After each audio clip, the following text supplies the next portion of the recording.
shopped around all the different lots and ended up finding one that we liked. It's a great car. I get in it every time and say, this is the neatest car. This is the best thing we ever did. Experience a better way to purchase your next vehicle at Stephen Wade today. This is Maury Kessler with St. George News. Last week, on January 22nd, a recommendation came from Maxwell Miller, the presiding officer who oversaw a hearing between Gold Cross Ambulance and Dixie Ambulance concerning which ambulance service may be better suited to serve the St. George area.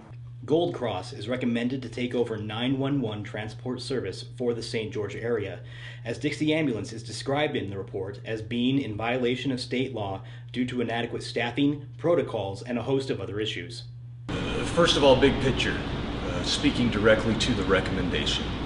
It reads as a sales prospectus / advocacy letter on behalf of Gold Cross.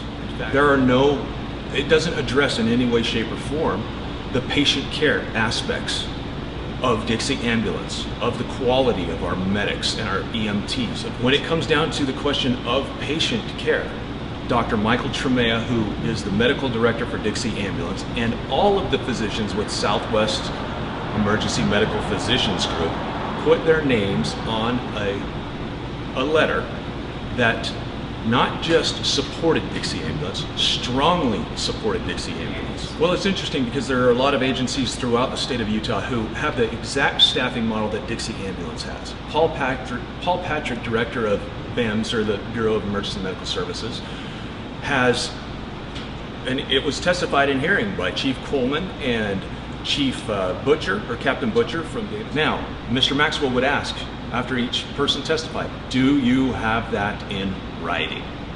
Well, lawyers speak, if it's not in writing, it didn't happen. Well, we don't have it in writing. We have it on recording.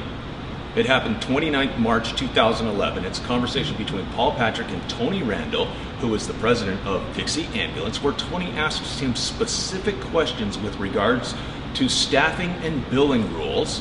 George, we also don't have written protocols that tell our medics to put their socks on before their shoes. We do not have written protocols that tell them to lace the shoes after putting them on their feet. We don't have to tell them to breathe. We don't have to tell them when to get up and how to put their pants on.